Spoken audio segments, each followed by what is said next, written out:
In the gleaming corridors of palace, where ancient portraits watch with knowing eyes and whispered conversations echo through marble halls, loyalty is currency and betrayal costs everything.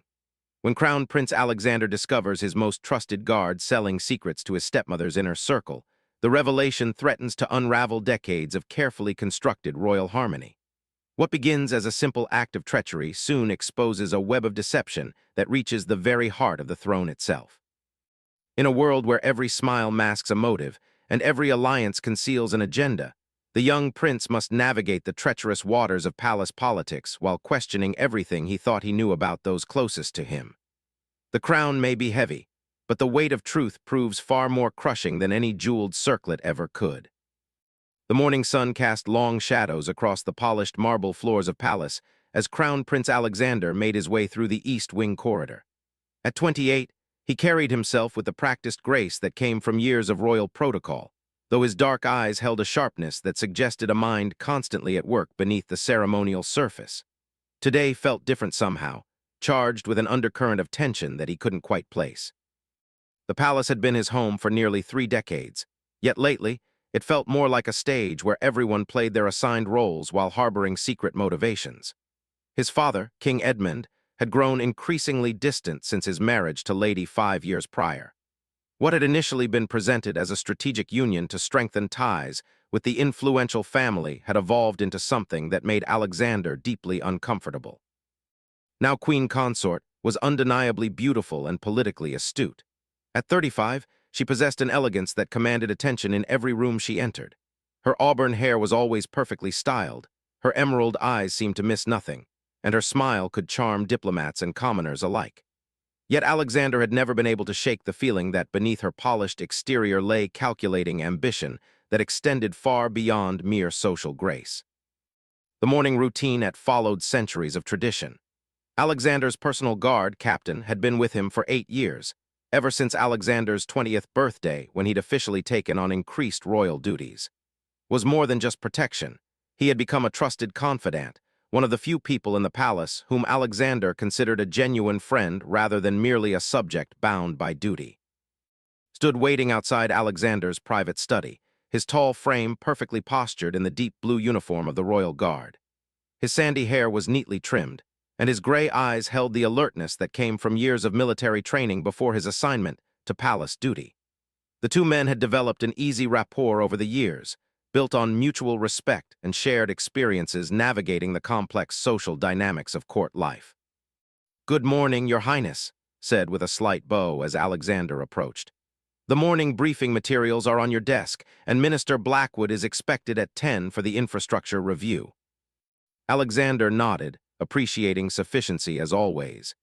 "Any word from the kitchen staff about tonight's dinner preparations? I know Father wants everything perfect for the Beaumont delegation." The Beaumont family controlled significant mining interests in the neighboring kingdom of, and their visit represented crucial negotiations for trade agreements that could benefit both realms. King Edmund had been particularly stressed about ensuring every detail of their reception went smoothly. "Everything appears to be on schedule," replied. "Though I did notice increased activity in the Queen Consort's wing this morning. Several staff members I didn't recognize were coming and going." Alexander paused, his hand on the brass handle of his study door. Maintaining her own staff wasn't unusual, but she had been particularly secretive about her activities lately. Her ladies-in-waiting seemed to form an unusually tight circle, and Alexander had noticed they often stopped conversations abruptly when others approached. "Probably preparations for her own meetings with Lady Beaumont," Alexander said, though something in his tone suggested he wasn't entirely convinced. "Does enjoy her diplomatic entertaining." The study was Alexander's sanctuary within the palace, a room where he could think freely without the constant awareness of being observed that pervaded most royal spaces. Dark wood paneling covered the walls, and tall windows looked out over the palace gardens where peacocks strutted between carefully maintained hedges. His desk, a massive piece carved from a single oak tree that had once grown on palace grounds, held neat stacks of correspondence, policy documents, and reports from various government ministers. As Alexander settled into his chair and began reviewing the morning's correspondence, took his usual position by the window, where he could observe both the garden approaches and maintain visual contact with his charge. This routine had become second nature over the years, yet today seemed more alert than usual, his eyes moving frequently to scan different areas of the room and corridor beyond. The first few hours passed normally. Alexander worked through diplomatic correspondence, reviewed proposed legislation that would come before Parliament, and met with his private secretary to discuss his schedule for the upcoming week. Minister Blackwood arrived precisely at 10, a punctual man in his 60s whose expertise in infrastructure development had made him invaluable to the kingdom's modernization efforts. "Your Highness," Minister Blackwood began as he spread detailed maps across the conference table in Alexander's study. "The Northern Bridge project is proceeding ahead of schedule, but we've encountered some interesting developments regarding the southern trade routes." Alexander studied the maps, noting the various colored lines that indicated proposed improvements to the kingdom's transportation network. "What kind of developments?" "Well, it seems that certain private interests have been inquiring about purchasing land adjacent to our proposed highway expansion. The inquiries began several weeks ago, well before our plans were made public." Minister Blackwood's weathered face showed concern. "Someone appears to have advanced knowledge of our infrastructure planning." This was troubling news. Infrastructure development plans were closely guarded secrets until official announcements were made, specifically to prevent speculation and artificial inflation of land values along proposed routes. Only a handful of people had access to such detailed planning information, and all of them had sworn oaths of confidentiality. "Do we know who's behind these inquiries?" Alexander asked, though he suspected the answer would not be straightforward. "That's the peculiar thing," Minister Blackwood replied, adjusting his spectacles as he examined the documents. "The inquiries are coming through a series of intermediaries and shell companies, very sophisticated arrangements that would require significant legal and financial expertise to construct. This isn't the work of opportunistic speculators." Alexander felt a chill that had nothing to do with the morning air coming through the partially open window. Sophisticated financial maneuvering suggested involvement by someone with substantial resources and connections. The list of people with both the means and the access to infrastructure planning was uncomfortably short. Stepped forward from his position by the window. "Minister, would it be possible to trace these inquiries back to their source?" "We're working on it," Minister Blackwood replied. "But as I mentioned, whoever is behind this has been very careful to obscure the paper trail. It could take weeks or even months to untangle all the legal structures they've put in place." After Minister Blackwood departed, Alexander found himself unable to concentrate on his remaining work. The infrastructure leak represented more than just a policy problem. It suggested that someone within his father's inner circle was using privileged information for personal gain. Such behavior undermined the very foundation of public trust that monarchy depended upon. Alexander said, turning from his desk to face his guard, "I want you to make some discreet inquiries about this infrastructure situation. Nothing official, nothing that would alert anyone we're investigating. Just keep your eyes and ears open for anything unusual." "Of course, Your Highness, though I should mention that I've already noticed some irregular patterns in palace communications lately." Alexander's attention sharpened immediately. "What kind of patterns?" Moved closer, lowering his voice even though they were alone in the study. "Increased movement of staff between different wings of the palace, particularly late in the evening and early in the morning. People meeting in locations they don't usually frequent. And several times recently, I've observed conversations that stopped abruptly when others approached." "Have you noticed anything specific involving the Queen Consort's staff?" Hesitated for a moment, clearly considering his words carefully. "I don't want to make accusations without evidence, but yes, there has been unusual activity in that area. Lady's secretary, miss, has been making frequent trips to areas of the palace she normally wouldn't visit." Miss was a woman in her early 30s who had come to the palace when she married King Edmund. She was efficient and professional, but Alexander had always found her somewhat cold and difficult to read. Unlike many palace staff who had worked there for years or even decades, Miss' loyalty was clearly to personally rather than to the royal family or the institution of the monarchy. "I want you to be particularly careful. If there's something going on, we need to understand it fully before taking any action.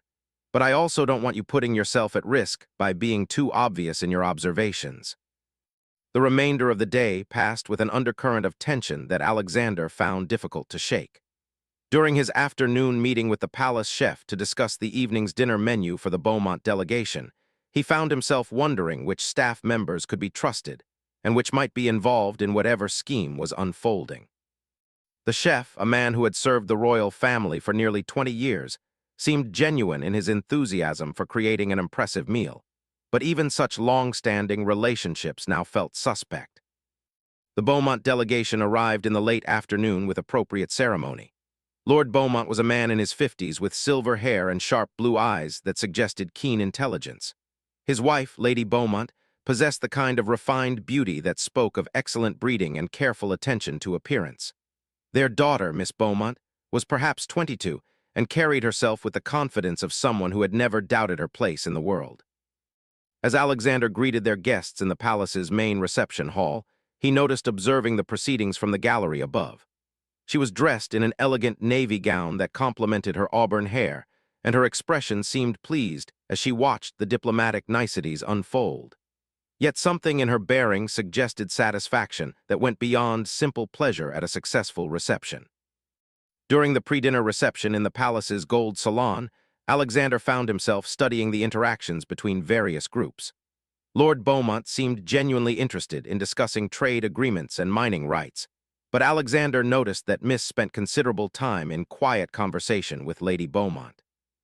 Such interaction wasn't necessarily unusual, as staff often coordinated with guests' representatives about logistics and scheduling, but given observations about unusual staff behavior, everything now seemed potentially significant. The dinner itself proceeded smoothly, with conversation flowing easily between topics of mutual interest to both kingdoms. Lord Beaumont proved to be an engaging dinner companion, well-informed about international affairs, and possessing a dry wit that made even formal diplomatic discussions entertaining. King Edmund seemed relaxed and pleased with how the evening was progressing, and played her role as hostess with practiced charm. Yet Alexander found himself increasingly aware of undercurrents in the conversations around the table. Several times, he noticed meaningful glances exchanged between and Lady Beaumont that seemed to communicate more than their spoken words suggested. Miss Beaumont appeared to be carefully observing everything around her, her intelligent eyes missing few details of palace protocol and interpersonal dynamics. After dinner, as the guests retired to their chambers and the family gathered briefly in the private sitting room, Alexander finally had an opportunity to speak privately with his father. King Edmund looked tired but satisfied with the evening's success, and excused herself to attend to some correspondence, leaving father and son alone. "The Beaumonts seem pleased with our hospitality," King Edmund said, settling into his favorite leather armchair by the fireplace. "Lord Beaumont indicated that he's optimistic about reaching agreements that will benefit both our kingdoms." "He does seem genuinely interested in productive negotiations," Alexander agreed, "though I've been meaning to discuss some concerns with you about information security." King Edmund's expression grew more serious. "What kind of concerns?" Alexander carefully explained Minister Blackwood's report about the infrastructure speculation, being careful not to suggest any specific suspects while making clear that the leak represented a significant problem. His father listened thoughtfully, asking several pointed questions about the timeline and scale of the suspicious activities. "This is indeed troubling," King Edmund said when Alexander finished his report. "We'll need to conduct a thorough review of who has access to sensitive planning documents. In the meantime, I want you to work with the palace security chief to implement additional protocols for handling confidential information."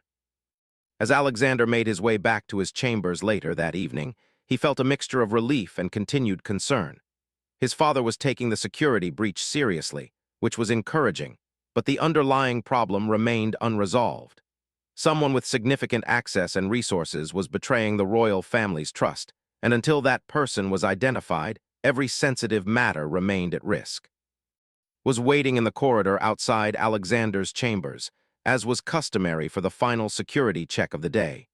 His expression was alert, and Alexander could tell immediately that something had occurred during the evening. "Your Highness," said quietly, "I have some information that I think you should know about immediately." Alexander unlocked his chamber door and gestured to follow him inside. The room was spacious and elegantly furnished, with a sitting area separate from the bedroom that provided privacy for conversations that needed to remain confidential. "What did you discover?" Alexander asked once they were safely behind closed doors. His expression was grim as he began his report. "After dinner this evening, I observed Miss leaving the palace through the servants' entrance. She was carrying a leather portfolio, and she met with someone in the garden near the old oak tree by the eastern wall." Alexander felt his pulse quicken. The eastern wall was relatively secluded, surrounded by mature trees that provided cover from observation from most palace windows. It would be an ideal location for a clandestine meeting. "Did you see who she was meeting?" "That's the concerning part," replied. "It was someone I recognized but couldn't immediately place. I managed to get close enough to observe them, and I realized it was James, Lord Beaumont's private secretary. They spent approximately 15 minutes together, during which Miss appeared to hand over documents from her portfolio." The implications of this revelation struck Alexander immediately. Miss had access to correspondence and scheduling, which often included advanced knowledge of royal family activities and policy discussions. If she was sharing such information with Lord Beaumont's representatives, it could compromise not just tonight's negotiations, but future diplomatic and economic planning. "Did you hear any of their conversation?" "Only fragments, but what I heard was significant. Mentioned something about the infrastructure timing, and thanked Miss for keeping them informed about the schedule changes. She responded by saying that Her Majesty wants to ensure everything proceeds smoothly." Alexander felt a cold realization settling over him. The reference to Her Majesty almost certainly meant, suggesting that the Queen Consort was not just aware of Miss' activities, but actively directing them. It was providing advance information to the Beaumont family about infrastructure development and other royal business. It represented a betrayal of her oath and duties that went far beyond mere indiscretion. "I need you to understand how serious this situation is. If what you observed is accurate, we're dealing with someone in the highest levels of the royal household betraying confidential information for personal or political gain." "I understand completely, Your Highness. What would you like me to do?" Alexander considered his options carefully. Moving too quickly could alert the conspirators and cause them to cover their tracks, but allowing the situation to continue risked further damage to royal interests and public trust. He needed more evidence before making accusations, but he also needed to act decisively to protect sensitive information. "I want you to continue observing, but be extremely careful not to make your surveillance obvious. Document everything you see, but don't take any direct action yet. We need to understand the full scope of what's happening before we decide how to respond." As departed for the night, Alexander found himself staring out his chamber window toward the eastern garden where the clandestine meeting had taken place. The ancient oak tree stood silhouetted against the moonlit sky, a silent witness to centuries of palace intrigue. Tomorrow would bring new challenges, but tonight had revealed that the greatest threats to the crown might come from within the palace walls themselves. The weight of potential betrayal settled heavily on Alexander's shoulders as he prepared for what he suspected would be a restless night. In the morning, he would need to begin the delicate process of investigating his stepmother while maintaining the appearance of normal royal routine. The crown demanded both justice and discretion, and Alexander was beginning to understand that sometimes those requirements were in direct conflict with each other. Dawn came too early for Alexander, who had spent much of the night wrestling with the implications of his discovery. The pale morning light filtering through his chamber windows brought no comfort, only the stark reality that he needed to navigate an increasingly treacherous situation without knowing whom he could trust. The palace that had been his sanctuary now felt like a maze of potential threats and hidden agendas. Alexander's morning routine felt different now, charged with new purpose and underlying tension. Every interaction with staff members carried the possibility that he was speaking with someone involved in whatever conspiracy and Miss had orchestrated. The cheerful greeting from his valet, the efficient service from the breakfast staff, the respectful bows from guards in the corridors, all of it now seemed potentially compromised. Appeared at his usual time, but Alexander could see the strain of the previous evening's discoveries in his guards' carefully controlled expression. They had agreed to maintain complete normalcy in their public interactions while finding opportunities for private communication about the investigation. The challenge would be gathering more evidence without alerting their targets that they were under surveillance. "Good morning, Your Highness," said with his customary bow. "Your schedule today includes the morning briefing with Minister Harrison, followed by the continuation of negotiations with the Beaumont delegation." Alexander nodded, accepting the formal interaction while noting the slight emphasis placed on the word negotiations. They both understood that today's discussions would take on new significance given what they had learned about information being shared with Lord Beaumont's representatives. The morning briefing with Minister Harrison covered routine administrative matters, but Alexander found himself studying the minister more carefully than usual. Harrison had been with the government for over a decade and had always seemed completely loyal to the crown. Yet the previous evening's revelations had shaken Alexander's confidence in his ability to judge people's true motivations. After Minister Harrison departed, Alexander had a brief window of privacy before the Beaumont negotiations resumed. He used this time to begin his own careful investigation, starting with a review of recent correspondence and meeting schedules that might provide clues about the scope of information being leaked. His private secretary's files revealed several interesting patterns. Over the past 3 months, there had been an unusual number of last-minute schedule changes that had been communicated to various department heads. While such changes weren't inherently suspicious, the timing suggested that someone might have been creating opportunities to share updated information with outside parties. More concerning was a review of document distribution lists for sensitive materials. Several recent policy briefings and infrastructure planning documents had been shared with a wider circle of recipients than was typically necessary. Each expansion of the distribution list created additional opportunities for information to be compromised. Alexander was deep in this analysis when a soft knock interrupted his concentration. "Enter," he called, expecting to see returning with updates about the morning's security arrangements. Instead, Queen Consort stepped into his study with her characteristic grace and poise. She was dressed in an elegant morning gown of deep green silk that complemented her auburn hair perfectly, and her emerald eyes held their usual alert intelligence. Her smile was warm and genuine, yet Alexander found himself wondering what calculation lay beneath its apparent sincerity. "Good morning, Alexander," said as she approached his desk. "I hope you're not too tired from last evening's dinner." The Beaumonts seemed quite pleased with their reception. "Good morning," Alexander replied, gesturing toward one of the chairs facing his desk. "Please sit, and yes, I believe the evening went well from a diplomatic perspective." As settled herself in the chair, Alexander studied her carefully for any sign that she was aware of being under suspicion. Her demeanor seemed completely natural and relaxed, suggesting either genuine innocence or considerable skill at deception. "I wanted to discuss today's negotiations with you," continued. "Your father asked me to coordinate with Lady Beaumont on some of the social aspects of their visit, and I thought you should be aware of what we're planning." This was exactly the kind of conversation that Alexander now found deeply suspect. Involvement in diplomatic entertainment was appropriate for her role as Queen Consort, but given Miss' secret meeting with, any coordination with the Beaumont family took on new significance. "What kind of coordination?" Alexander asked, keeping his tone casual while paying close attention to his response. "Nothing too elaborate," she replied with a slight laugh. "Lady Beaumont expressed interest in touring the palace gardens, and she was curious about our collection of historical artifacts in the North Wing.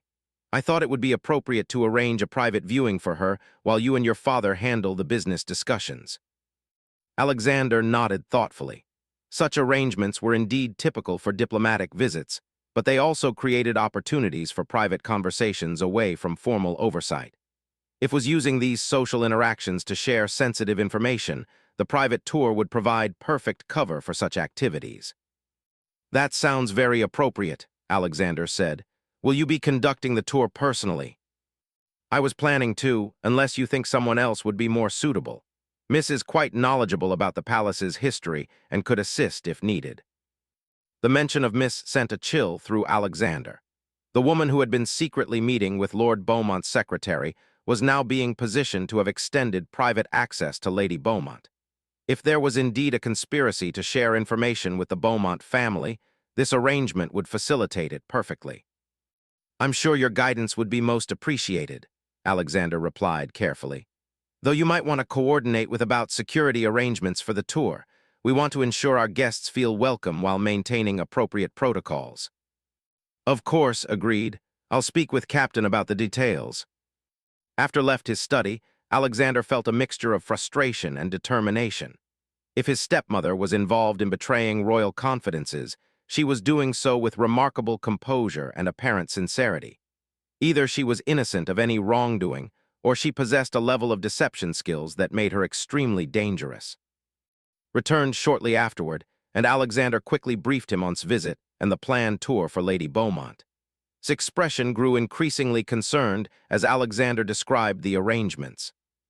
"Your Highness," said quietly, "this creates a perfect opportunity for extended private communication between the Queen Consort and Lady Beaumont. If they are indeed sharing sensitive information, we'll have difficulty monitoring such conversations during a private tour." "Exactly my concern," Alexander replied. "But we also can't prevent the tour without raising suspicions about our motives. Can you arrange for discreet observation without being obvious about it?"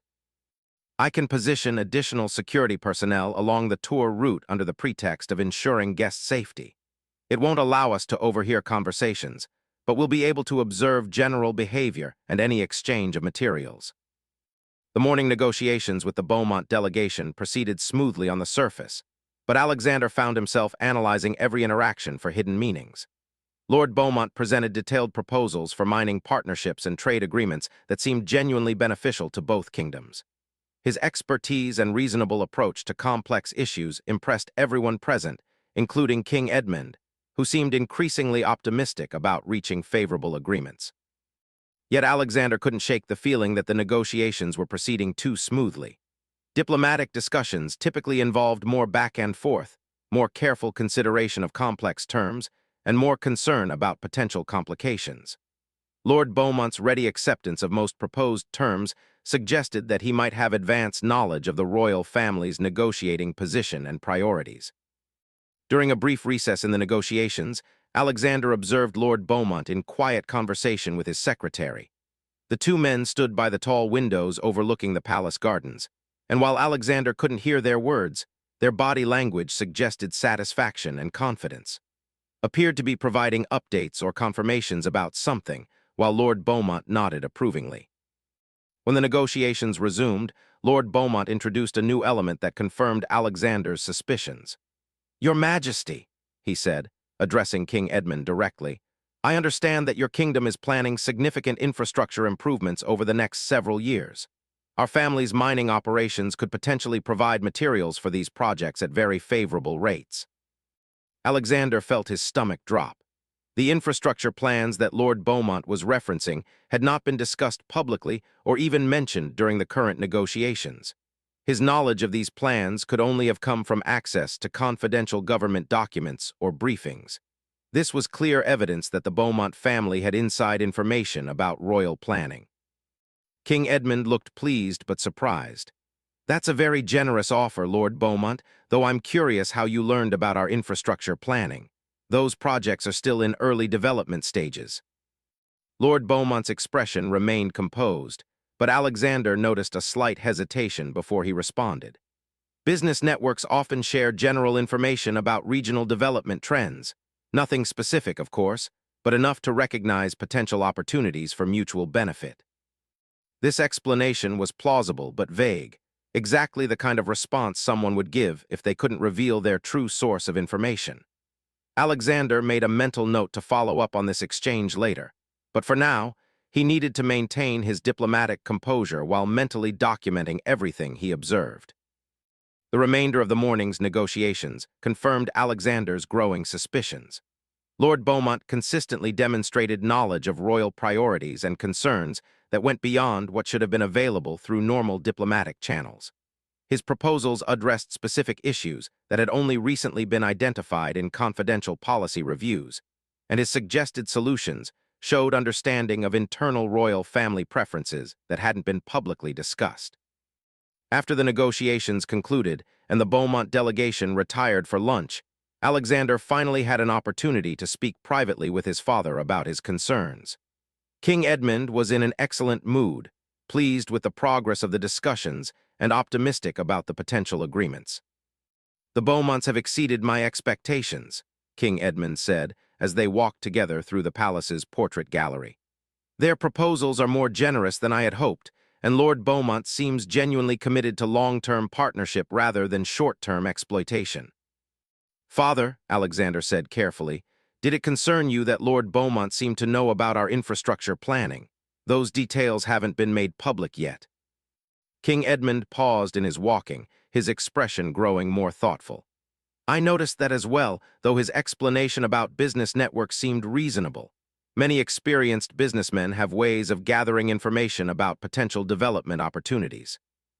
"Perhaps," Alexander replied, "but I'm wondering if we should be more careful about who has access to sensitive planning documents. Minister Blackwood mentioned yesterday that there have been land speculation activities that suggest someone has detailed advance knowledge of our infrastructure projects."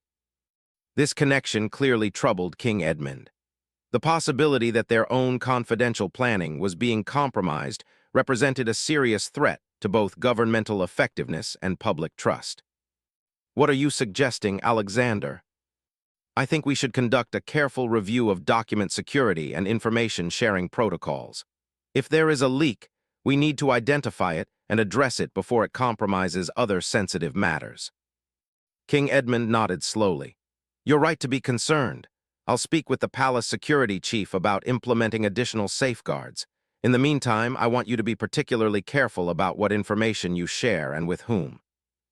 As they concluded their conversation, Alexander felt a mixture of relief and continued concern.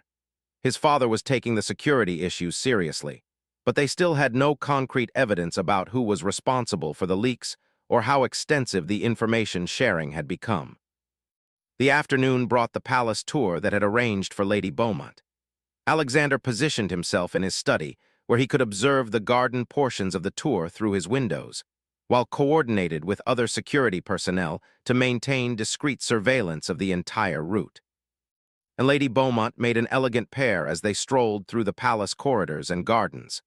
Both women were beautifully dressed and clearly enjoyed each other's company, engaging in animated conversation throughout the tour.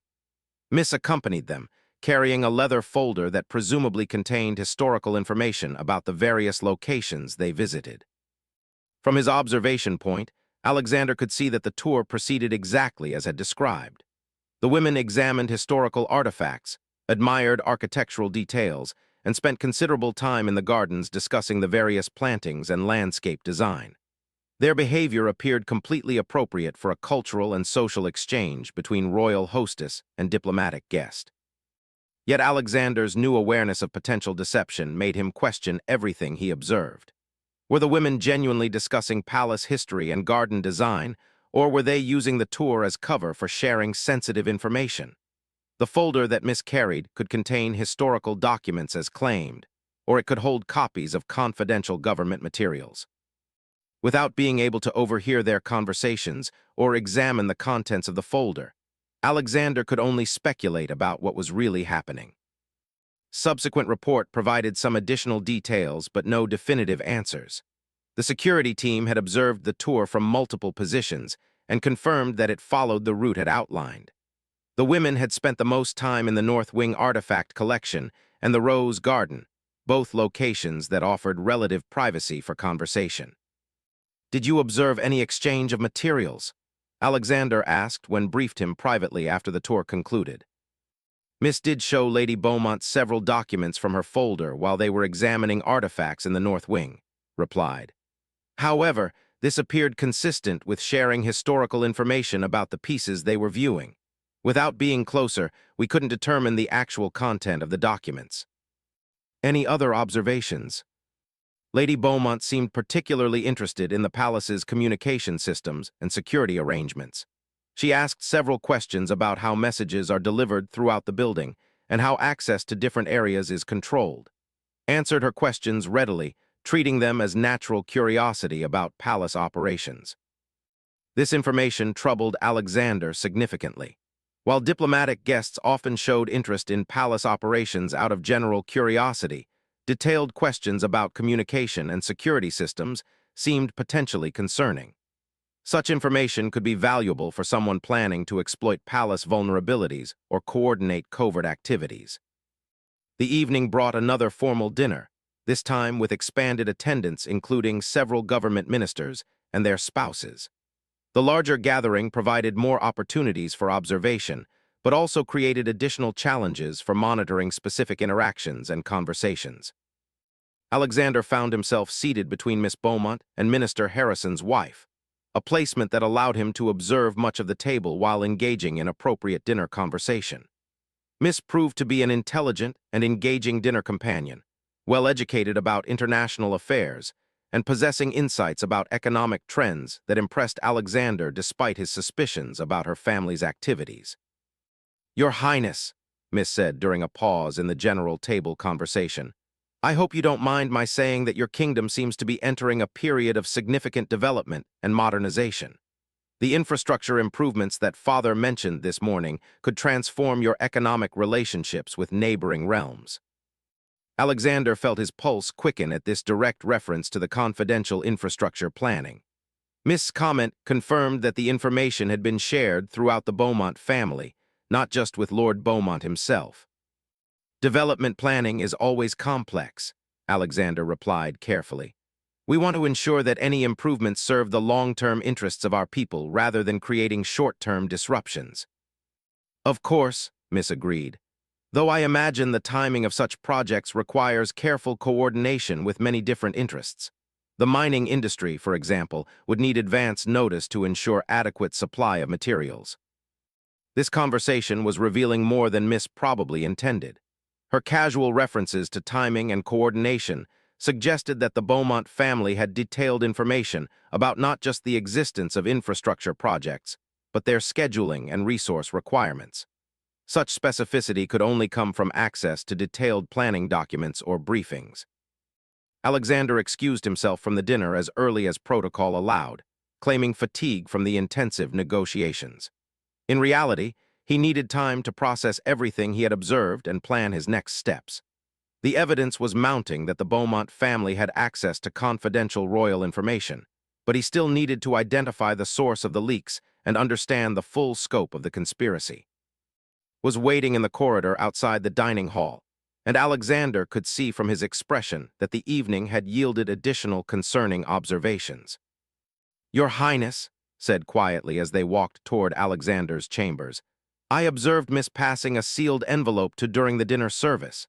She did it very discreetly while everyone's attention was focused on the main course presentation." This was the concrete evidence Alexander had been seeking. A sealed envelope passed discreetly during a formal dinner suggested communication that was meant to remain secret. Combined with all the other suspicious activities they had observed, it painted a clear picture of ongoing information sharing between staff and the Beaumont delegation.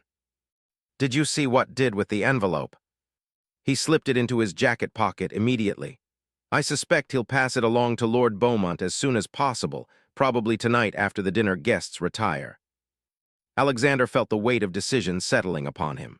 They now had enough evidence to justify taking action, but they still needed to understand the full scope of the conspiracy before moving against it.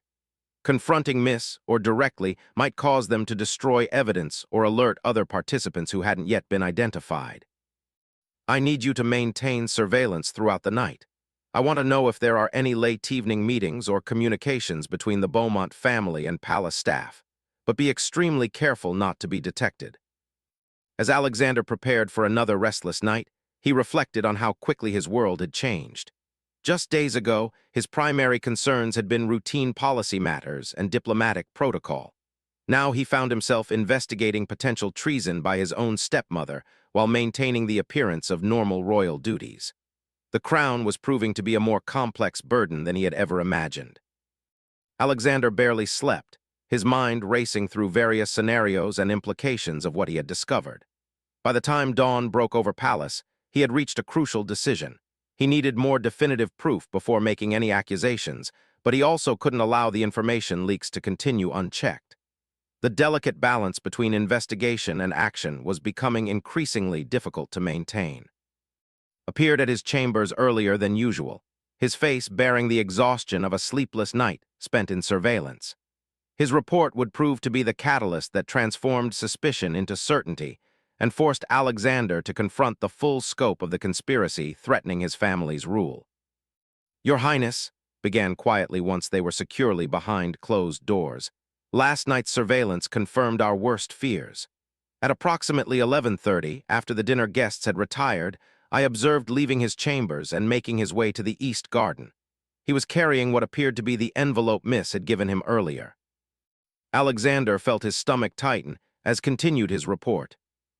"Waited by the old oak tree for approximately 10 minutes before Miss arrived.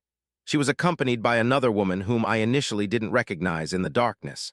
They spent nearly 20 minutes in conversation, during which documents were exchanged multiple times. When they finally separated, I was able to get a better look at the third person." Paused, his expression grave. "It was Lady herself, Your Highness." The confirmation that his stepmother was personally involved in the conspiracy hit Alexander like a physical blow. He had suspected her involvement based on circumstantial evidence, but having it confirmed transformed the situation from possible indiscretion to clear betrayal of her oath and duties as queen consort. "You're certain it was?" "Absolutely certain," replied. "She was wearing a dark cloak, but when she removed her hood during the conversation, I could clearly see her face in the moonlight. She appeared to be directing the exchange of documents and gave specific instructions to Miss before they departed." Alexander moved to his window, staring out at the garden where this treachery had unfolded under cover of darkness. The ancient oak tree that had witnessed centuries of palace history was now complicit in the betrayal of everything the royal family represented. "Did you hear any of their conversation?" "Only fragments, but what I heard was significant. Lady mentioned something about ensuring the Beaumonts have everything they need for the final phase and instructed Miss to coordinate with about the timing. She also said that, after tomorrow's signing, they'll need to move quickly on the land acquisitions." This intelligence revealed that whatever conspiracy was unfolding, it was reaching a critical stage. The reference to tomorrow's signing presumably meant the formal agreements that were scheduled to conclude the Beaumont negotiations.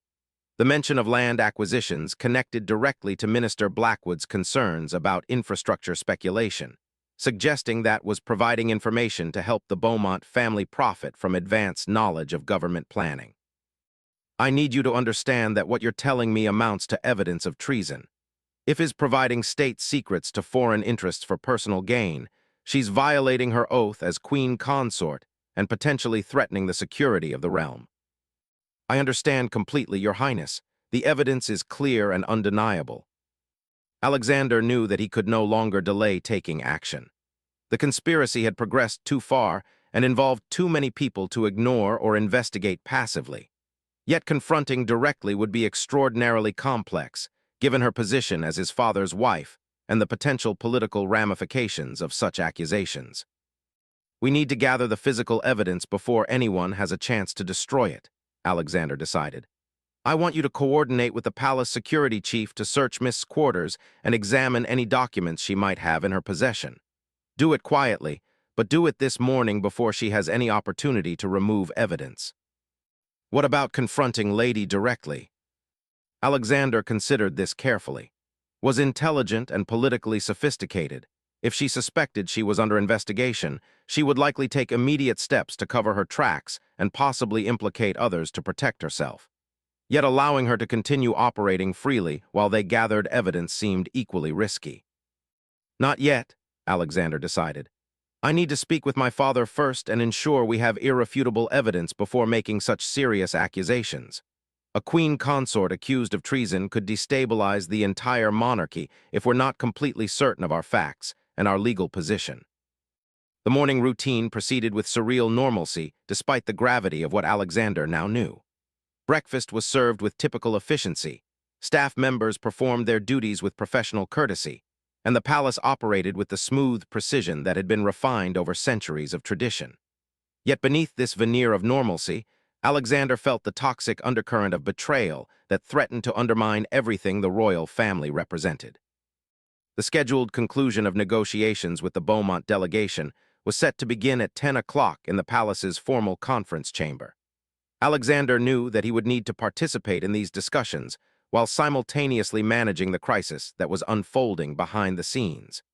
The challenge would be maintaining diplomatic composure while ensuring that no additional sensitive information was compromised. Before the negotiations began, Alexander met privately with the palace security chief, commander, a veteran officer whose loyalty and discretion had been proven over many years of service. Was a man in his early 50s with graying hair and sharp eyes that missed few details. His military background had prepared him for complex security challenges, but the current situation tested even his considerable experience. "Commander," Alexander began once they were alone in a secure conference room adjacent to his study, "I need to brief you on a security situation that requires immediate but discreet action." Listened intently as Alexander outlined the evidence of information leaks and the previous night's surveillance discoveries. His expression grew increasingly grave as the scope of the conspiracy became clear. "Your Highness, if what you're telling me is accurate, we're dealing with a coordinated effort to compromise state secrets at the highest levels. This goes far beyond simple indiscretion." "Exactly my assessment," Alexander replied. "I need you to search Miss quarters immediately and secure any documents or correspondence she might have, but I also need this done without alerting anyone else to what we're investigating." "I can arrange for a discreet search under the pretext of a routine security review," said. "We conduct such reviews periodically, so it won't seem unusual. However, if we find evidence of wrongdoing, we'll need to determine how to proceed legally." The legal implications of the situation were indeed complex. While Alexander had clear evidence of inappropriate information sharing, proving treason or other serious charges would require careful documentation and potentially testimony from multiple witnesses. The involvement of foreign nationals added additional diplomatic complications that could affect relationships between the kingdoms. "Focus on securing the evidence first," Alexander instructed. "We'll address the legal implications once we understand the full scope of what we're dealing with." As departed to organize the search, Alexander prepared himself mentally for what promised to be one of the most challenging mornings of his life. He would need to conclude sensitive negotiations with people he now knew had been receiving classified information while simultaneously managing a security crisis that implicated his own stepmother. The final negotiation session began punctually at 10 o'clock with all parties present in the formal conference chamber. King Edmund appeared relaxed and optimistic, clearly expecting to conclude agreements that would benefit both kingdoms. Lord Beaumont and his delegation seemed equally confident, which Alexander now understood was based partly on their advanced knowledge of royal negotiating positions. Attended the session in her capacity as Queen Consort, ostensibly to witness the historic agreements between the two kingdoms. She was elegantly dressed in royal blue silk and appeared every inch the dignified queen, yet Alexander found it difficult to look at her without feeling a mixture of anger and disappointment. Her betrayal cut particularly deep because she had been welcomed into the royal family with trust and respect. As the negotiations proceeded, Alexander paid careful attention to how Lord Beaumont and his team responded to various proposals and terms. Their ready acceptance of complex agreements suggested they had indeed prepared for these discussions based on confidential information about royal priorities and constraints. "Your Majesty," Lord Beaumont said as they reviewed the final terms of the mining partnership agreement, "I want to express my appreciation for your kingdom's openness to these arrangements. The timing couldn't be better, given the infrastructure developments that will create increased demand for our products." King Edmund smiled, pleased with the successful negotiations. "Indeed, the timing does seem fortuitous, though I'm curious how you anticipated our infrastructure needs so accurately." Alexander watched carefully as Lord Beaumont exchanged a quick glance with his secretary before responding. "Experience has taught us to analyze regional development patterns and prepare for opportunities that benefit all parties involved." This careful non-answer confirmed Alexander's suspicions while avoiding any admission that might expose the source of Lord Beaumont's information.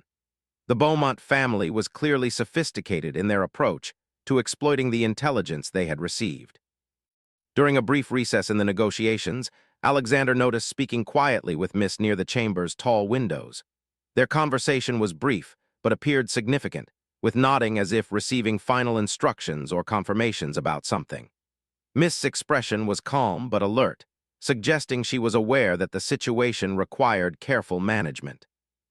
When Commander appeared discreetly at the chamber door and caught Alexander's eye, He knew that the search of Miss quarters had been completed.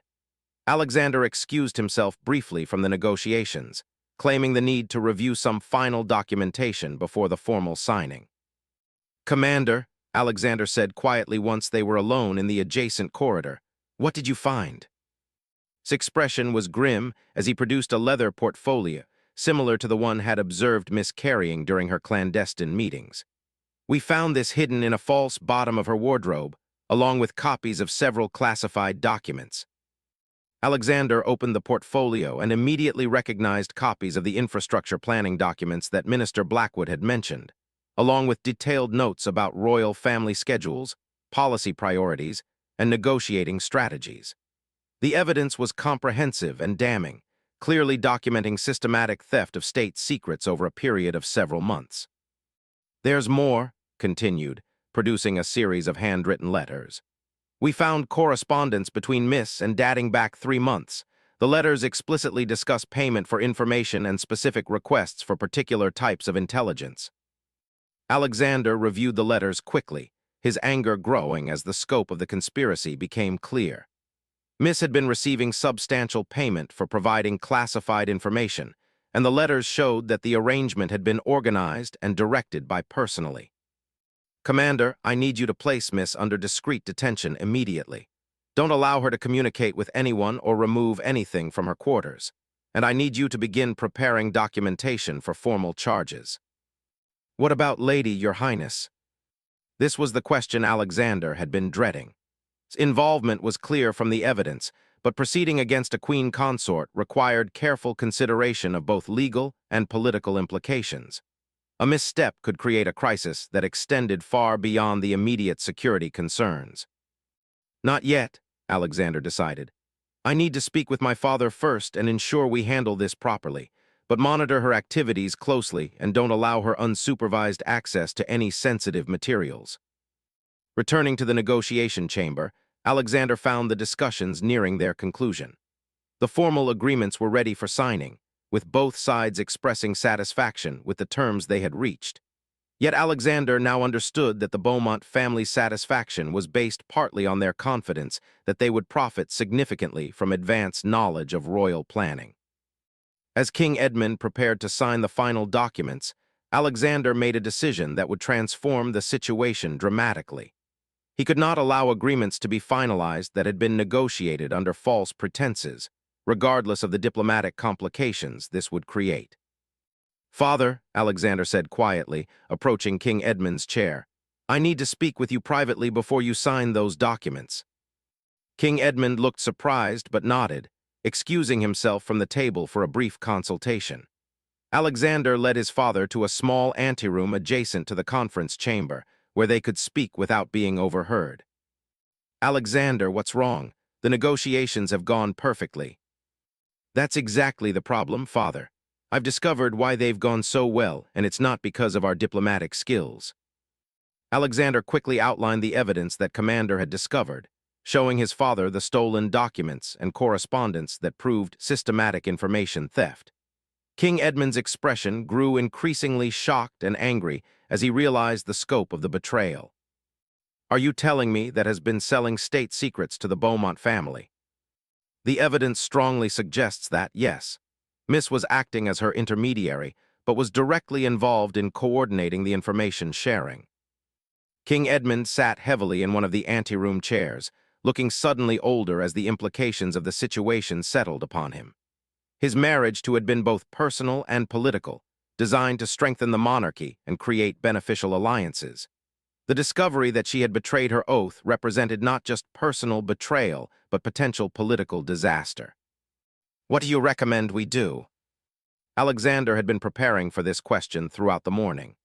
"We need to suspend the negotiations immediately and inform Lord Beaumont that we've discovered security breaches that compromise the integrity of our discussions. We can't sign agreements that were negotiated based on stolen information. And we need to confront her with the evidence and determine the full scope of her involvement before deciding on formal charges. But we also need to consider the political implications of a queen consort being accused of treason." King Edmund nodded slowly, clearly struggling with the personal and political ramifications of the situation. Very well. I'll inform Lord Beaumont that we need to postpone the signing due to security concerns. You arrange for to be brought to my private study immediately. As they prepared to return to the conference chamber, Alexander felt the weight of history pressing upon him. The next few hours would determine not just the fate of the individuals involved in the conspiracy, but potentially the future of the monarchy itself. The crown demanded justice, but it also required wisdom in how that justice was administered. The confrontation that awaited would test everything Alexander had learned about leadership, diplomacy, and the complex balance between personal relationships and royal duty. The palace that had been his sanctuary was about to become the stage for a drama that would reshape the royal family and their relationships with both their subjects and their allies. As King Edmund made his way back to inform the Beaumont delegation of the postponement, Alexander summoned Commander to arrange for it to be brought to the king's study.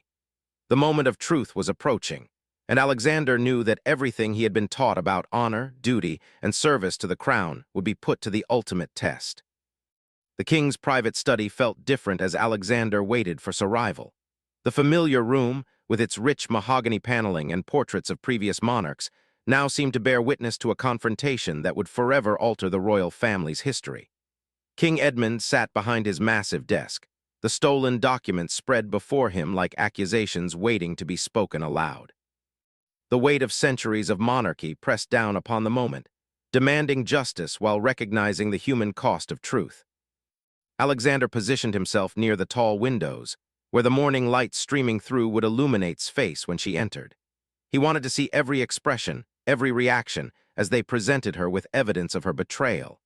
Stood silently by the door, having been briefed on his role as witness to whatever confession or denial might follow. The soft knock at the study door came at precisely 11 o'clock. Commander entered first, his bearing formal and serious, followed by herself. She appeared composed and elegant as always, her emerald silk gown perfectly arranged, and her auburn hair styled with characteristic attention to detail. Yet Alexander noticed a slight tension in her shoulders that suggested she sensed something unusual about being summoned to this meeting. "Your Majesty," said with a graceful curtsy to King Edmund, then turned to acknowledge Alexander with a respectful nod. "You asked to see me urgently." King Edmund's voice was steady but cold as he responded. "Please sit down. We have some very serious matters to discuss." As settled into the chair facing the king's desk, her eyes moved briefly across the documents spread there before returning to King Edmund's face. Alexander watched carefully for any sign of recognition or alarm, but her expression remained carefully neutral. "Before we begin," King Edmund continued, "I want you to understand that this conversation is being conducted in the presence of witnesses, and that anything you say may have legal implications. You have the right to request counsel before responding to our questions." Now's composure showed the first crack. Her eyes widened slightly, and Alexander saw her hands tighten in her lap. "Legal implications? I'm afraid I don't understand what this is about." Alexander stepped forward from his position by the windows. "It's about this," he said, picking up one of the stolen documents from the desk. "A copy of classified infrastructure planning documents that was found in Miss' possession, along with correspondence proving that she's been selling state secrets to the Beaumont family." His face went pale, but her voice remained steady. "I still don't understand what this has to do with me. If Miss has done something inappropriate, surely that's a matter for her to address." King Edmund leaned forward, his expression stern. "The correspondence we found indicates that Miss was acting under your direct orders.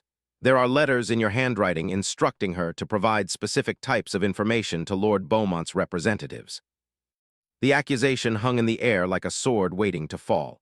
Alexander watched as various emotions flickered across his face: surprise, calculation, fear, and something that might have been resignation. For several long moments, she said nothing, clearly weighing her options and considering how to respond. "I want to see these letters you claim are in my handwriting," she finally said, her voice carrying a note of defiance. Commander stepped forward and placed a leather folder on the desk before her, opened it with deliberate care, examining each document while maintaining her composed exterior. Alexander could see the moment when she realized that denial would be impossible.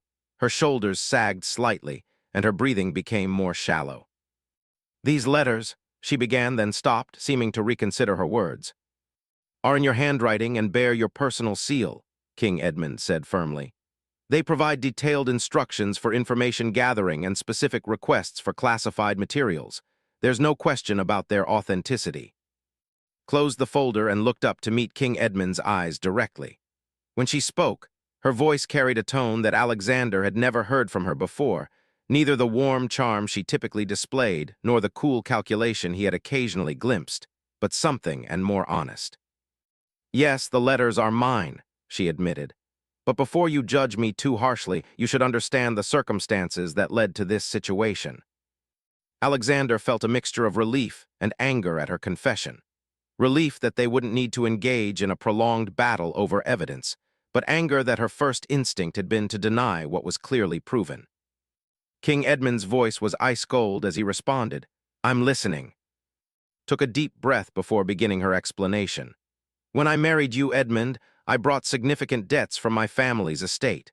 My father had made poor investments before his death, and the holdings were on the verge of bankruptcy. You knew about the financial difficulties, but you didn't know the full extent of what I was facing." This revelation surprised Alexander. While he had known that family had faced some financial challenges, the royal marriage had been presented as beneficial for both parties, not as a rescue operation for a failing estate. "The Beaumont family approached me shortly after our marriage," continued. "They offered to purchase the debts and provide additional financial support in exchange for occasional information about royal planning that might affect their business interests. It seemed like a reasonable arrangement at the time, nothing that would truly harm the kingdom, just early notice about policies that would be announced publicly eventually anyway." King Edmund's expression grew even more stern. "You're describing treason. Selling state secrets to foreign interests is treason regardless of your personal financial motivations." "I never thought of it as treason," she protested, though her voice lacked conviction. "The Beaumonts aren't enemies of the kingdom. Lord Beaumont has been conducting legitimate business with royal families across the continent for decades. I saw it as facilitating beneficial relationships rather than betraying confidences." Alexander stepped forward again, his anger finally breaking through his diplomatic restraint. "You provided them with detailed infrastructure planning that allowed them to speculate on land purchases. You gave them advanced knowledge of our negotiating positions that compromised our ability to secure favorable agreements. How is that not betrayal?" His composure finally cracked completely. Tears began streaming down her face as she realized the full gravity of her situation. "I never intended for it to go so far. It started with small things, general information about social events and diplomatic schedules. But the Beaumonts kept asking for more, and they made it clear that their continued financial support depended on my cooperation." "So you were being blackmailed," King Edmund said, though his tone suggested this didn't excuse her actions. "Not blackmailed exactly, but pressured. They made it clear that if I stopped providing information, they would not only stop their financial support, but also demand immediate repayment of the debts they had assumed. The estate would have been completely ruined, and the scandal would have reflected badly on the royal family." Alexander felt a mixture of understanding and continued anger. While he could comprehend the financial pressure had faced, her decision to resolve it by betraying royal confidences was inexcusable. Her explanation revealed not just poor judgment, but a fundamental misunderstanding of her duties and obligations as queen consort. "How many people were involved in this arrangement?" Commander asked from his position by the door. "Miss was my only direct contact," replied, wiping her eyes with a handkerchief. "She coordinated with and he reported to Lord Beaumont. As far as I know, Lady Beaumont and their daughter weren't directly involved, though they may have been aware of the general arrangement." King Edmund stood from his chair and walked to the window, staring out at the gardens where much of the clandestine activity had taken place. When he turned back to face, his expression was filled with disappointment and pain that went beyond mere political concerns. 27 years I've worn this crown," he said quietly. 27 years of trying to serve this kingdom and its people with honor and integrity. And now I discover that my own wife has been selling our secrets to the highest bidder." "Edmund, please," began, but he cut her off with a raised hand. "The personal betrayal is devastating enough," he continued. "But the political implications of what you've done could destabilize the entire monarchy. How can our people trust their royal family if we can't even trust each other?" Alexander could see the weight of the situation settling fully upon his father's shoulders. King Edmund had not only lost a wife to betrayal, but potentially faced a crisis that could undermine the very institution he had dedicated his life to serving. "What happens now?" asked quietly. King Edmund returned to his desk and sat heavily in his chair. "Now we deal with the legal and political consequences of your actions. Commander, I need you to begin preparing formal charges of treason and conspiracy to commit treason. I also need you to coordinate with our diplomatic staff about how to handle the situation with the Beaumont family." "Father," Alexander interjected, "before we proceed with formal charges, perhaps we should consider the broader implications. A queen consort being tried for treason would create an unprecedented crisis for the monarchy." King Edmund looked at his son with appreciation for the political wisdom behind his suggestion. "What are you proposing?" "I think we need to consider alternative approaches that protect the institution while still ensuring justice is served. Perhaps house arrest while we determine the full extent of the damage, followed by negotiated resolution that avoids public trial." Looked up hopefully at this suggestion, but Alexander's next words made clear that mercy would come with significant cost. However, any such arrangement would require complete cooperation with our investigation, full restitution of any financial benefit received, and immediate annulment of the marriage. You cannot remain queen consort after betraying the crown. The finality of this statement seemed to break last remaining composure. She began sobbing openly, the elegant queen consort facade completely gone, replaced by a desperate woman facing the complete destruction of her position and status. "I'll cooperate completely," she managed between sobs. "I'll tell you everything I know about the Beaumont arrangement and provide any assistance you need to understand what information was compromised." King Edmund nodded grimly. "That's a start, but cooperation doesn't erase what you've done. Commander, please escort Lady to the East Tower guest chambers. She's to be held there under guard while we determine how to proceed." As Commander moved to escort from the study, she turned back toward King Edmund with a desperate expression. "Edmund, please remember that I never intended to harm you or the kingdom. I made terrible decisions, but they came from desperation, not malice." King Edmund's response was quietly devastating. "Good intentions don't excuse treasonous actions, and desperation doesn't justify betraying the oath you swore when you became queen consort." After it had been escorted away, father and son sat in heavy silence for several minutes. The study felt empty and cold despite the afternoon sunlight streaming through the windows. The weight of what had just transpired hung between them like a physical presence. "How do we move forward from this?" King Edmund finally asked, his voice betraying the exhaustion he felt. Alexander had been considering this question since the first evidence of conspiracy had emerged. "First, we need to conduct a complete security review to determine what other information might have been compromised. Then we need to decide how to handle the Beaumont situation. They've received classified information, but they may not have known it was obtained illegally. And the political implications. We'll need to control the narrative carefully. If news of betrayal becomes public without proper context, it could undermine confidence in the entire royal family. We need to present this as swift action to protect the kingdom's interests, not as evidence of institutional weakness." King Edmund nodded thoughtfully. "You've handled this situation with wisdom beyond your years, Alexander. Your quick thinking and decisive action prevented far greater damage to the crown." The praise felt hollow to Alexander, given the personal cost of the situation. While he had protected the kingdom's interests, he had also contributed to the destruction of his father's marriage and the disgrace of someone who, despite her betrayal, had been part of their family for 5 years. "What about the Beaumont negotiations?" Alexander asked. "They'll have to be suspended indefinitely while we determine how to proceed. We can't sign agreements that were negotiated under false pretenses, but we also need to consider whether their business relationship with the kingdom can continue in any form." The afternoon brought a series of difficult conversations as the full scope of the crisis became clear. Minister Blackwood arrived to assess the damage to infrastructure planning security. The palace security chief provided briefings on additional security measures needed to prevent similar breaches. The Royal Legal Council was summoned to advise on the complex constitutional questions raised by a queen consort's treason. Each conversation reinforced the magnitude of what betrayal had set in motion. The immediate security concerns were manageable, but the long-term implications for the monarchy's reputation and effectiveness would take years to fully understand. As evening approached, Alexander found himself back in his chambers, emotionally drained from the day's revelations and confrontations. Who had witnessed the entire unfolding drama, provided a final briefing on security arrangements and evidence preservation. The physical evidence has been secured, and Miss has provided a detailed confession that corroborates everything we discovered, reported. She claims that lady convinced her that the information sharing was approved by the king and was part of a secret diplomatic initiative. Do you believe her? Alexander asked.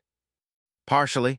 I think Miss genuinely believed she was following orders, but I also think she was willfully ignorant about the true nature of what she was doing. The payments she received should have made her question whether the arrangement was legitimate. Alexander nodded, appreciating balanced assessment. The conspiracy had succeeded partly because people had chosen to believe convenient explanations rather than asking difficult questions about obviously suspicious activities. What's your assessment of the overall damage to kingdom security? Significant but not catastrophic, replied. The infrastructure planning information is problematic, but most of it would have become public within a few months anyway. The more concerning issue is what other information might have been shared that we haven't discovered yet. As departed for the evening, Alexander reflected on how dramatically his life had changed in just a few days. The revelation of betrayal had transformed his understanding of palace politics and royal responsibility. The crown was indeed a heavy burden, but the weight came not just from ceremony and protocol, but from the constant need to balance justice, mercy, and the greater good of the kingdom. Tomorrow would bring new challenges as they worked to contain the damage and rebuild the security that had been compromised. The Beaumont family would need to be confronted about their role in the conspiracy. Decisions would need to be made about its ultimate fate, and the kingdom's diplomatic and economic relationships would need to be carefully managed to prevent broader instability. The palace that had been his sanctuary now felt like a fortress under siege, though the greatest threats had come from within rather than from any external enemy. As Alexander prepared for another restless night, he wondered whether his father would ever fully recover from the personal betrayal he had suffered, and whether the monarchy itself would emerge stronger or weaker from this crisis of trust and loyalty. 3 weeks had passed since arrest, and Palace had settled into an uneasy routine that bore little resemblance to the elegant court life that had characterized King Edmund's reign. The East Tower guest chambers had been converted into a comfortable but secure detention facility, where remained under guard while legal experts debated the unprecedented constitutional questions raised by a queen consort's treason. The very air in the palace seemed different, charged with tension and uncertainty about what the future would hold for the royal family and the kingdom. Alexander had thrown himself into the complex work of damage assessment and institutional repair, with a dedication that impressed even his father's most senior advisors. The investigation into the scope of information compromise had revealed a network of casual intelligence sharing that extended far beyond what anyone had initially suspected. His cooperation had been complete but devastating, as she revealed months of systematic betrayal that touched every aspect of royal planning and decision-making. The morning briefings in King Edmund's study had become exercises in crisis management rather than routine governmental business. Minister after minister arrived with reports of compromised policies, disrupted negotiations, and political relationships that required careful rebuilding. The infrastructure speculation that had first alerted them to the problem proved to be just the beginning of a scheme that had affected trade negotiations, military planning, and diplomatic relationships across the continent. Your Majesty, Minister Harrison reported during the daily security briefing, we've completed our review of the trade agreements that were under negotiation during the period when information was being compromised. All of them will need to be renegotiated from the beginning, as we can't determine which of our positions were known in advance by the other parties. King Edmund, who had aged noticeably in the weeks since betrayal was revealed, nodded wearily. How long will these renegotiations take? Months, possibly years for the more complex agreements. The international business community is understandably cautious about entering into new arrangements when they're not certain about the integrity of our negotiating process. Alexander listened to these reports with growing concern about the long-term damage to the kingdom's reputation and economic prospects. Its betrayal had not just compromised specific secrets, but had undermined confidence in the royal family's ability to maintain confidentiality and honor agreements. Restoring that confidence would require demonstrating institutional changes that prevented similar breaches in the future. Minister Harrison, Alexander interjected, have you given consideration to establishing an independent oversight body to monitor information security protocols, something that would provide external validation of our confidentiality procedures? Minister Harrison looked thoughtful. That's an interesting proposal, Your Highness. It would be unprecedented for the monarchy to submit to external oversight, but it might be necessary to restore confidence in our governmental processes. King Edmund considered this suggestion carefully. The idea of external oversight represented a significant departure from traditional royal prerogatives, but the current crisis had demonstrated that traditional approaches to security and accountability were inadequate for the challenges they faced. Draft a proposal for such an oversight body, King Edmund instructed. Include recommendations for composition, authority, and reporting procedures. We may need to consider constitutional changes that strengthen institutional safeguards. The conversation was interrupted by the arrival of Commander, whose expression indicated that he brought news of particular significance. Since arrest had been coordinating not just palace security, but also the complex diplomatic negotiations with the Beaumont family and other affected parties. Your Majesty, began, we've received a formal response from Lord Beaumont regarding our diplomatic note about the suspension of negotiations. His position is quite different from what we expected. King Edmund leaned forward in his chair. How so? Lord Beaumont claims that he was unaware that the information he received was obtained improperly. He states that he believed the intelligence sharing was part of an official diplomatic arrangement approved at the highest levels of the royal government. This response created new complications for an already complex situation.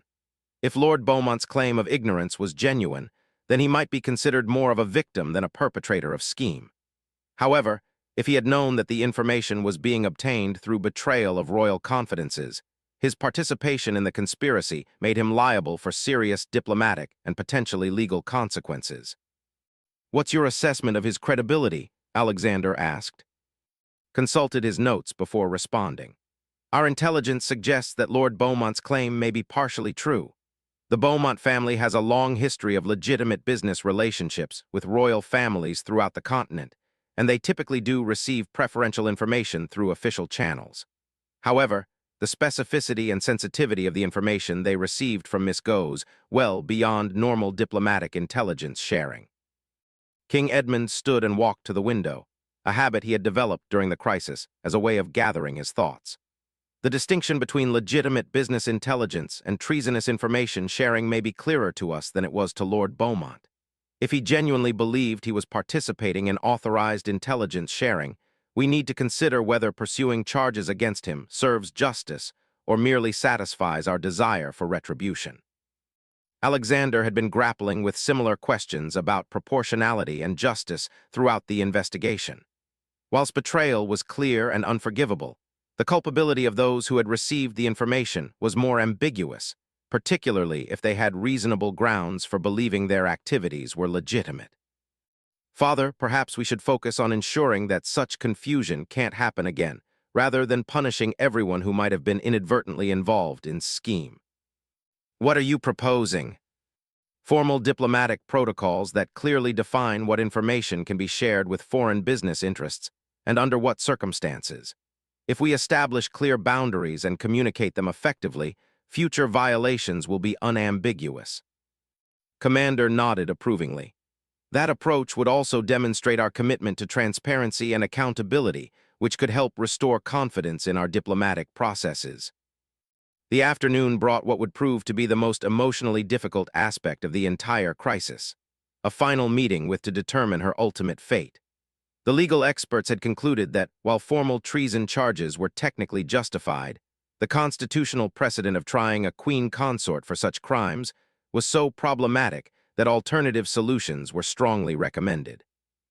Alexander accompanied his father to the East Tower, where had been held since her confession. The chambers were comfortable but clearly a prison, with guards stationed outside and windows that had been secured to prevent any possibility of escape. The woman who met them bore little resemblance to the elegant queen consort who had graced the palace just weeks earlier. Had lost weight during her detention, and her once perfect appearance now showed signs of stress and sleepless nights. Her auburn hair was simply styled without the elaborate arrangements she had favored, and her clothing was practical rather than fashionable. Yet her eyes still held the intelligence that had made her formidable in court politics, though now that intelligence was tempered by genuine remorse and fear about her future. "Edmund," she said softly as King Edmund and Alexander entered her sitting room. "Alexander, thank you for coming." King Edmund's response was formal but not unkind. "We've come to inform you of the decisions that have been reached regarding your situation." She gestured for them to sit in the chairs arranged around a small table, and for a moment, the scene resembled the informal family conversations they had shared in happier times. However, the presence of guards outside the door and the weight of unresolved crimes made any return to casual interaction impossible. "The legal experts have advised us that formal treason charges would create constitutional complications that could damage the monarchy itself," King Edmund began. "However, that doesn't mean your crimes can go unpunished." Nodded, clearly understanding that mercy would come with significant conditions. "We're prepared to offer you a negotiated resolution that avoids public trial, but ensures accountability for your actions," Alexander continued. "Complete restitution of all financial benefits received from the Beaumont arrangement, immediate annulment of your marriage to the king, permanent exile from the kingdom, and forfeiture of all titles and privileges associated with your position as queen consort." The terms were severe but not as harsh as formal treason charges would have been. Would lose everything she had gained through marriage to King Edmund, but she would retain her life and freedom, albeit in permanent exile. "What about my family's estates?" asked quietly. "The holdings that were saved through the Beaumont arrangement will need to be sold to provide restitution," King Edmund replied. "However, we're not seeking to destroy your family completely. You'll be permitted to retain a modest estate that will provide basic income for your support in exile." Considered these terms carefully. While they represented the complete destruction of her position and status, they also offered her a chance to rebuild some kind of life away from the kingdom she had betrayed. "I accept your terms," she said finally. "But I want you both to know that I never intended for things to go as far as they did. What began as a desperate attempt to save my family's honor became something that threatened everything I claim to care about." King Edmund's response revealed the depth of personal pain that lay beneath his formal composure. "Your intentions may have been understandable, but your methods were unforgivable. As queen consort, you swore an oath to protect and serve this kingdom. Instead, you sold its secrets for personal gain." "I know," replied, tears beginning to flow again. "I know that no explanation can excuse what I've done. I hope that someday you might find it possible to forgive me, even if you can never forget what I've cost you and the kingdom." Alexander found himself unexpectedly moved by obvious remorse, though he remained clear that her crimes demanded serious consequences. "Forgiveness may come with time, but trust, once broken as completely as you've broken it, can never be fully restored."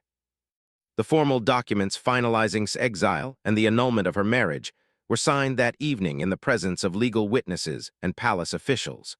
The ceremony was brief and somber, marking the end of a chapter in the royal family's history that everyone involved hoped could be forgotten as quickly as possible.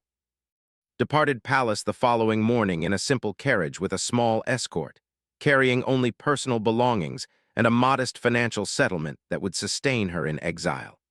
She had chosen to relocate to a distant cousin's estate in the neighboring kingdom of, where she could live quietly away from the political attention that would follow her for the rest of her life.